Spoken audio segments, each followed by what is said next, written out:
সাহাবী এসে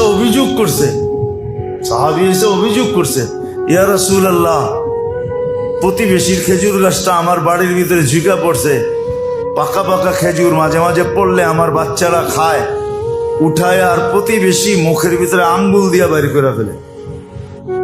আপনি খেজুর গাছটা আমাকে নিয়ে দেন না। আল্লাহর রাসূল সাল্লাল্লাহু আলাইহি ওয়াসাল্লাম বলছে, খেজুর গাছ বিক্রি করবি, জান্নাতে দিব, আমাকে দিয়া দেয়। ইয়া রাসূলুল্লাহ, আমার ছেলেরা খুব পছন্দ করে, মুনাফিক ছিল, আমার ছেলেরা খুব পছন্দ করে। আবু দাহদা রাদিয়াল্লাহু তাআলা আনহুর কাহিনী, আমার ছেলেরা পছন্দ করে, এটা ছাড়া যা বলেন দিতে রাজি আছি। তা আবু দাহদা ওইখানে দাঁড়ানো ছিল, বলছে ইয়া রাসূলুল্লাহ, খেজুর গাছ লইয়া দিলে আমারে দিবেন জান্নাতে নিয়া? রাজাতুর সাথে ওয়াদা। তো যা বলছে, খেজুর গাছ বিক্রি করবি? কয়টা হইলে বিক্রি করবি না? কয় বিক্রি করবো, তোর 600 বাগানের একটা খেজুর বাগান আছে না, 600 খেজুর গাছের মৌসুম, খেজুর পাইকে গেছে।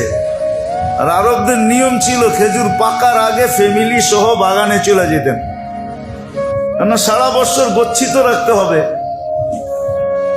তো উম্মু দাহদা সব বাচ্চা কাচ্চা নিয়ে চলে গেছে সব। তো বলছি ইয়া রাসূলুল্লাহ, আমাকে দিবেন জান্নাতে? কয় দিব।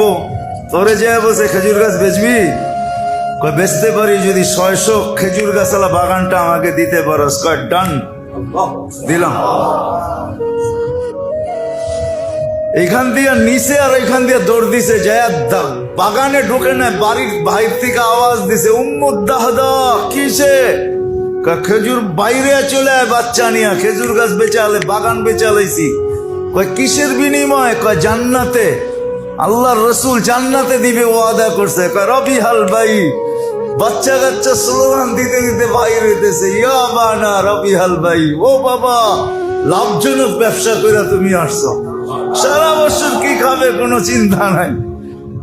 হায় হায়, আমরা শুনলে লাভ হইব কি, দিলে যদি আঘাত না করে। বাহিরে চলে আসছে, খেজুর গাছ কিনা ওই সাহাবীকে দিয়া দিছে আল্লাহ রসুল, তোর সাথে। তারপরে আল্লাহ রসুল বলছে, হ্যাঁ হ্যাঁ আমি দেখতেছি জান্নাতে তোর জন্য আল্লাহ ওই খেজুর গাছ রেডি করে ফেলছে 10 গুণ। আর মুনাফিক হেরা গেছে, এক খেজুর গাছ দিয়া বাগান নিতে পারতো।